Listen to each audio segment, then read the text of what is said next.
Peace and blessings, y'all. In this corner boxing 24. Good evening, good evening. How's everyone doing this evening?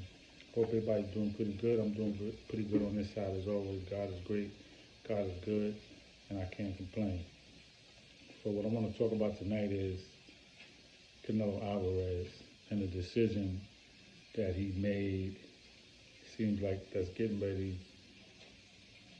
to happen as far as a fight that nobody really wants to see, that I definitely don't want to see, and him fighting John Ryder before he goes into a rematch fight with Dimitry Bivol. Now, anybody that knows me, I'm a Canelo fan. I feel like he has been pound for pound the best fighter. Toss-up between him and Terence Crawford. You could throw Errol Spence in there, and then you could go down the line with, with Tank and Boots and Shakur and all of that. But I think as far as consistency and opponents, you got to say Canelo, right? But I will say, as much as I like Canelo, and this is where it comes in that I can differentiate, I can separate, I can separate. Because I like somebody don't mean I got to agree with everything that they do. And I can say that one of my favorite fighters is making some bad moves and he's getting some favoritism. And that has been Canelo. There's fights that we wanted to see him in that he has not given us. And the main fight that, he should have fought was David Benavidez.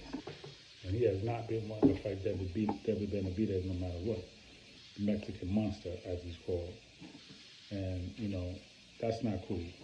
Because when you call yourself the pound-for-pound fighter and people are calling you that, and I never heard Canelo say that he wasn't that, so he accepts the title, you got to fight the best, man. The best of the best.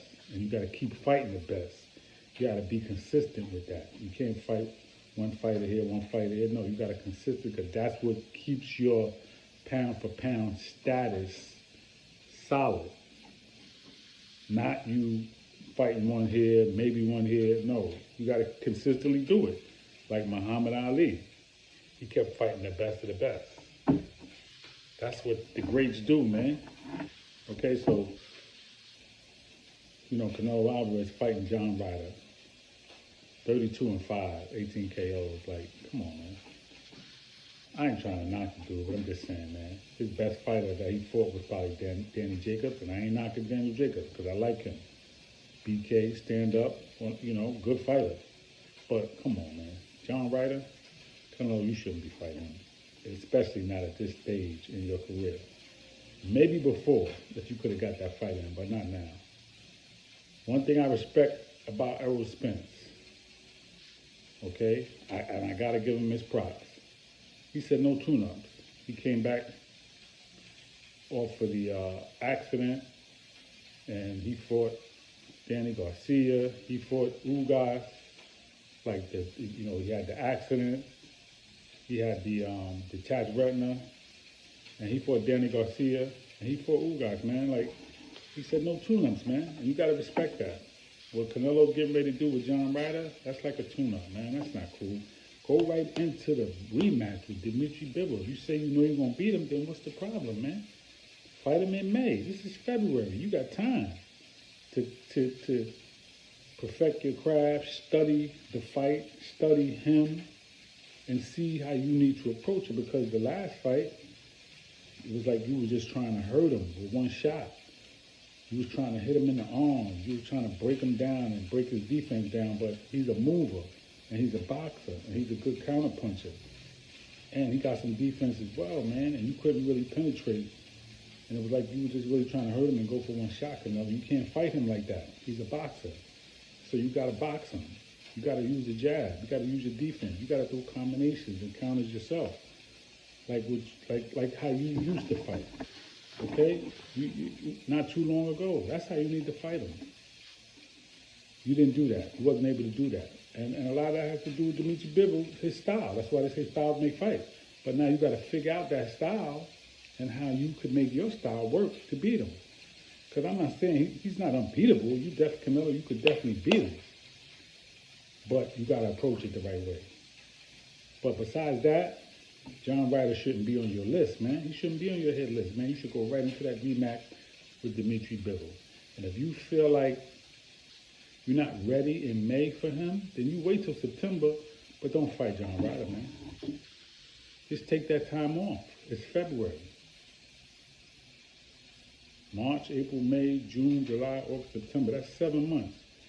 You could be out for 6 more months and then fight him in the 7th month. You know what I mean? You had an injury anyway to your wrist, I believe you said. So, come on, man. Cut it out. Nobody wants to see John Ryder and Canelo Alvarez, okay?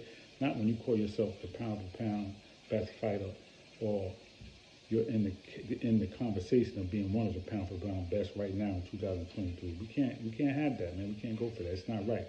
You're cheating the fans, and it's just not fair. Again, you're one of my favorite fighters, Canelo. I have no problem saying that. But what you're doing right now, that's not a good move. The fight fans deserve the best fights. We the one that supports you guys. We the one that pay for the ticket, the pay-per-view, and we the reason you got to where you at. Your pay-per-view might not be how it was. People have streaming services and Fire Stick and all that kind of stuff, so it might not be where it was, but it was there, and you got money off of pay-per-view from fans buying these fights and coming to these fights and supporting you, and particularly your Mexican fans. I mean, they support you a lot, man. So come on, man. Give the fans what they asking for. They want to see you and David Benavidez, and they want to see you, if you're going to go into a rematch, they want to see you go right into an immediate rematch with Dimitry Bivol. Okay? But give David Benavidez a shot, man. If you beat Bivol, give him a shot. Take John Ryder, man, off of that resume, man. Don't do that to yourself, and don't do that to the fans. You're cheating the fans. All right? That's all I really got. Peace and blessings in this corner boxing 24. Please subscribe to the page. Everybody leave your comments. Enjoy the rest of the evening. Peace.